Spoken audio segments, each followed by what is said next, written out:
हमें जिन्हें अपना भी पता नहीं है उन्हें भगवान के नाम का पता है, और हम उसे ले लेंगे और दोहरा लेंगे आधा घंटा और एक तृप्ति की सांस लेके घर लौट जाएंगे कि हमने भगवान का नाम लिया। इससे बड़ी झूठ और कुछ भी नहीं हो सकती, इससे बड़ा असत्य और क्या हो सकता है।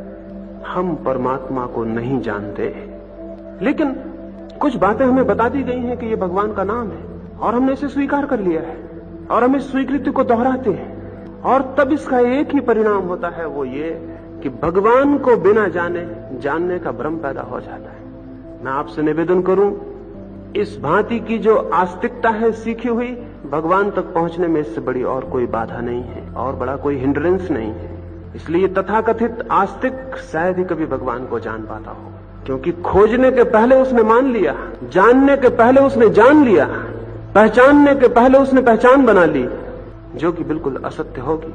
और इस पहचान पर उसकी खोज चलेगी, इस पहचान पर उसका सारा ज्ञान निर्मित होगा, सारा जीवन निर्मित होगा। वो सारा जीवन मिथ्या हो जाएगा, झूठा हो जाएगा, क्योंकि उसका प्रारंभ ज्ञान से नहीं हुआ, अज्ञान को छिपाने से हुआ है।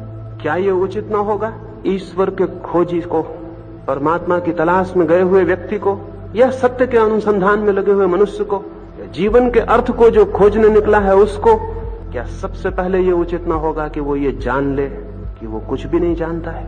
क्या ये प्राथमिक सीढ़ी ना होगी कि वो अपने निपट और गहन अंधकार को और अज्ञान को स्वीकार कर ले? क्योंकि ज्ञान को उपलब्ध करने की पहली शर्त यही है कि हम अपने अज्ञान को परिपूर्णतया में स्वीकार कर लें और जान लें, उसे छिपाएं ना। ये जो हमारी आस्तिकता है, हमारा ज्ञान है, हमारी जानकारी है, ये सब की सब हमारे अज्ञान को मिटाने में समर्थ नहीं है, सिर्फ ढांकने में समर्थ है। और ढका हुआ अज्ञान खतरनाक है, और उस अज्ञान से निकली हुई व्याख्याएं और भी खतरनाक हो जाती हैं, और तब हमारी समझ इस तरह की होती है। हिंदू एक तरह का भगवान बनाता है, मुसलमान दूसरे तरह का भगवान बनाता है, क्रिश्चियन तीसरे तरह का भगवान बनाता है। दुनिया में न मालूम कितने तरह के भगवान पैदा हो जाते हैं, क्योंकि हर एक अंधा आदमी अपने अंधेपन में कोई कल्पना करता है और उस कल्पना को समझ लेता है कि भगवान है। फिर इन कल्पनाओं पर झगड़े होते हैं, फिर इन कल्पनाओं पर हत्याएं होती हैं। 3000 साल से धार्मिक आदमी एक दूसरे की हत्या कर रहे हैं, एक दूसरे का मंदिर तोड़ रहे हैं, किताबें जला रहे हैं, आग लगा रहे हैं। बड़ा पागलपन है।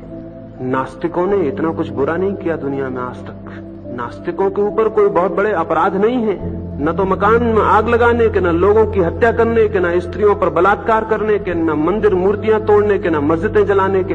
नास्तिकों के ऊपर कोई अपराध नहीं है सारी दुनिया में। ये बड़ी हैरानी की बात है, आस्तिकों पर अपराध और नास्तिकों पर अपराध नहीं है। ये आस्तिक